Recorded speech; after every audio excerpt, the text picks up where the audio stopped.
One random closing thought on Snap, just to move on Yes, from yes. it. I think you look at what they're doing with gaming, Snap Games. There's about 200 billion spent on mobile games in general. It's kind of a whole new revenue line for them. Basically ties into their advertising product. It's the same short form video that pops up. That's sort of like a more short term ish, midterm catalyst. Is the traction good on that? Because I know they announced it, but I'm involved in the traction on games. I think 100 million people have played them. That's what they disclosed a while back, but it's still early. I mean, it's like a year in. Then they also have the Snap Map, which I think is super interesting. It's basically Google Maps with a social graph on it. There's a lot of interesting things you can do with that.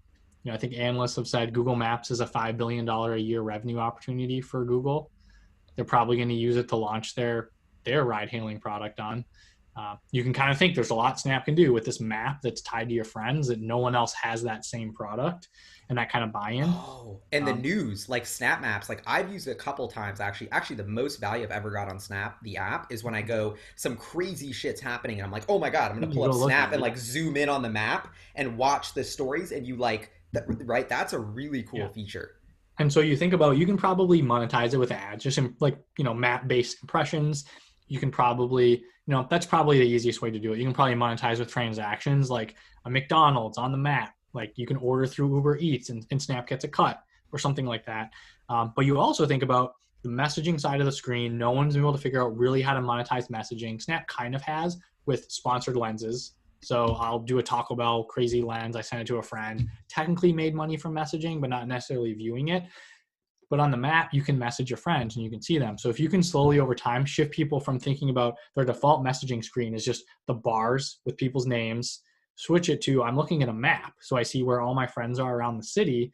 And I'm messaging Gali, who's by his house, this other person down here, this other person down here. I'm messaging from the map. You can show ads and basically monetize however you would on a map. And you can do that for messaging. So I think that's probably like a medium term over the next 5 years. They'll probably start to do that. But just another opportunity. And then I think Discover too is, they've just kind of just tapped into it. They have about 100 million people watching Discover every month, and Netflix has 70 or 80 million subscribers in the US. So they have more people watching Snapchat Discover in the US than our Netflix subscribers. Caveat with many people share passwords on Netflix, so it's hard to tell, but it's super interesting. And you just kind of look at the ARPU, the average revenue per user for Snap. It's like $16 a year in the US. Facebook's is about 190, probably closer to 200, 220 now. If you back out Instagram, which is probably about 30-40% of Facebook's revenue, the monetization on the Facebook Blue app is like 140 a year per US user, and Snap's at 16.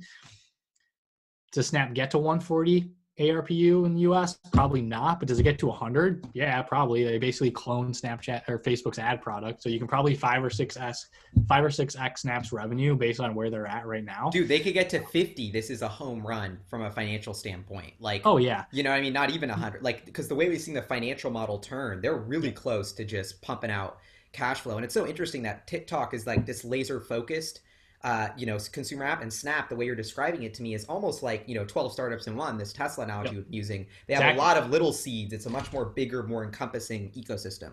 Yep. But I think we'll probably see TikTok potentially try to do something like that. Or what they will probably do, what they did in China, is they'll probably just have separate apps, like a long form app where instead of swiping over to get in Discover, you'll tap a button in TikTok, similar to IGTV, where it opens up a Hmm. separate app or pushes you to like watch it on your TV or something like the longer form video.